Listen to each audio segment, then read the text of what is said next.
Assalamualaikum warahmatullahi wabarakatuh. Hai, saya Muhammad Adam, kami dari kelompok 5. Dan ada pun yang ikut berpartisipasi dalam kelompok ini yaitu yang pertama ada Ahmad Syawal, dan yang kedua Nurul Izzah, dan yang ketiga yaitu Siti Fatimah Azara, dan yang terakhir yaitu Niswa Nur Pratiwi. Assalamualaikum warahmatullahi wabarakatuh. Perkenalkan, nama saya Niswa Nur Pratiwi. Di sini saya akan membahas materi pertama, yaitu bagaimana hakikat pendidikan kewarganegaraan dalam mengembangkan kemampuan utuh sarjana atau profesional. Dalam Undang-Undang Republik Indonesia Nomor 12 Tahun 2012 tentang pendidikan tinggi, program sarjana merupakan jenjang pendidikan akademik bagi lulusan pendidikan menengah atau sederajat, sehingga mampu mengamalkan ilmu pengetahuan dan teknologi melalui penalaran ilmiah. Dalam Undang-Undang Republik Indonesia Nomor 14 Tahun 2005 tentang guru dan dosen dikemukakan bahwa profesional adalah pekerjaan atau kegiatan yang dapat menjadi sumber penghasilan, perlu keahlian, kemahiran, atau kecakapan, memiliki standar mutu, ada norma dan diperoleh melalui pendidikan profesi.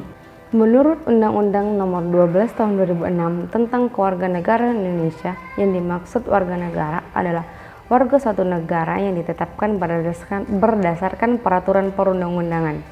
Pendidikan kewarganegaraan adalah program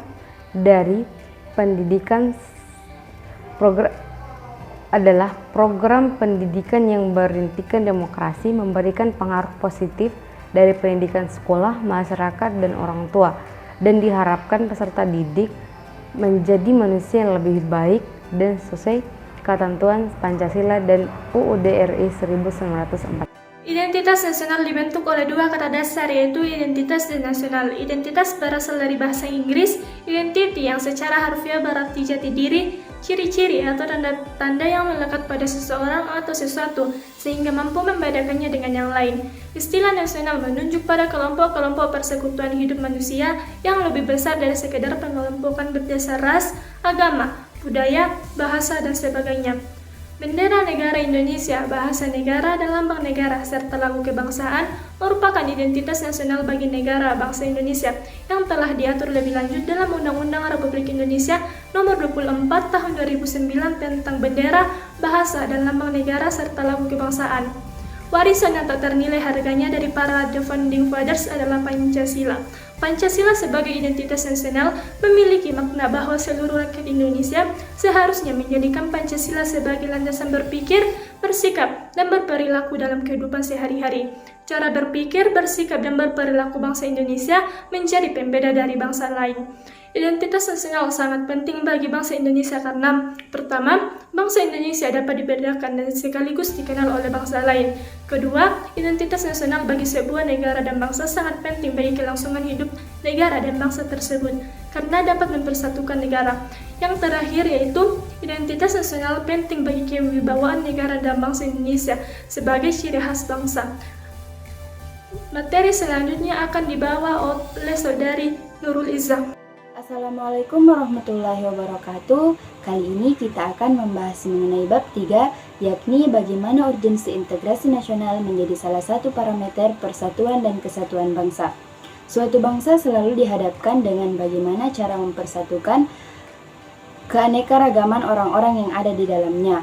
Untuk itu, kita perlu menelusuri konsep integrasi nasional. Integrasi nasional merupakan suatu proses untuk mempersatukan bagian-bagian unsur atau elemen yang terpisah dari masyarakat menjadi satu kesatuan yang lebih bulat, sehingga dapat membangun suatu nation atau suatu bangsa yang lebih kuat. Selanjutnya kita akan membahas mengenai esensi dan urgensi integrasi nasional. Masyarakat yang terintegrasi dengan baik merupakan harapan serta impian bagi setiap bangsa, karena negara yang kerap kali diwarnai oleh konflik akan sulit untuk mengalami kemajuan.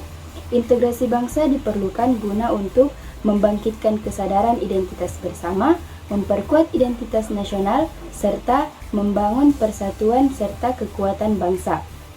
Untuk materi selanjutnya, saya serahkan kepada Saudara Ahmad. Assalamualaikum warahmatullahi wabarakatuh. Pada kesempatan kali ini saya akan membahas materi bab 4, yaitu bagaimana nilai dan norma konstitusional Undang-Undang Dasar Negara Republik Indonesia tahun 1945. Apa sih konstitusi itu? Dalam arti sempitnya, konstitusi merupakan suatu dokumen atau serangkaian dokumen yang berisi aturan-aturan dasar untuk menyelenggarakan negara. Sedangkan dalam arti luasnya, konstitusi merupakan peraturan baik yang tertulis maupun tidak tertulis yang menentukan bagaimana lembaga negara dibentuk dan dijalankan. Fungsi konstitusi: yang pertama, sebagai landasan penyelenggaraan negara; yang kedua, untuk membatasi kekuasaan pemerintah; yang ketiga, untuk menjamin hak warga negara. Dinamika konstitusi di Indonesia. Dalam sejarah perkembangan ketatanegaraan Indonesia, ada beberapa undang-undang yang pernah berlaku, yaitu yang pertama, Undang-Undang Dasar 1945; yang kedua, Konstitusi Republik Indonesia Serikat; yang ketiga, Undang-Undang Dasar Sementara 1950; yang keempat, Undang-Undang Dasar 1945 periode Orde Lama; yang kelima, Undang-Undang Dasar 1945 periode Orde Baru; dan yang terakhir yaitu Undang-Undang Dasar 1945 pasca amandemen. Baiklah, materi selanjutnya akan disampaikan oleh Saudara Muhammad Adam. Harmoni kewajiban dan hak negara serta warga negara. Yang pertama yaitu hak adalah kuasa untuk menerima atau melakukan sesuatu yang semestinya diterima atau dilakukan tiada lain hanya oleh pihak yang tertentu dan tidak dapat oleh pihak lain manapun. Sedangkan wajib adalah beban untuk memberikan sesuatu yang semestinya dibiarkan atau diberikan tiada lain hanya oleh pihak yang tertentu.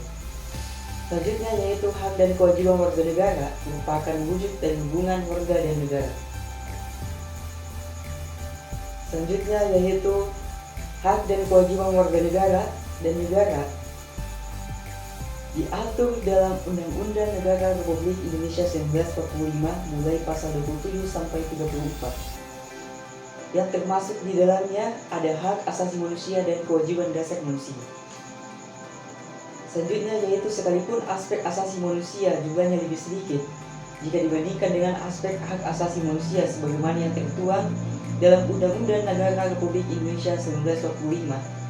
Namun secara filosofis tetap mengindikasikan adanya pandangan bangsa Indonesia bahwa hak asasi manusia tidak dapat berjalan tanpa adanya kewajiban asasi.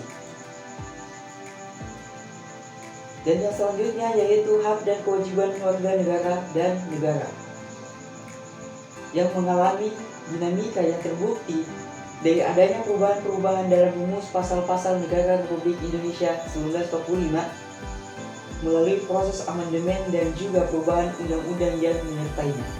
Selanjutnya yang terakhir yaitu jaminan akan hak kewajiban warga dan negara dengan segala dinamikanya diupayakan berdampak pada terpenuhinya keseimbangan yang harmonis antara hak dan kewajiban negara dan warga negara. Itulah tadi pemaparan materi dari kami. Kurang lebihnya mohon dimaafkan dan jika ada yang salah mohon koreksinya dan terima kasih.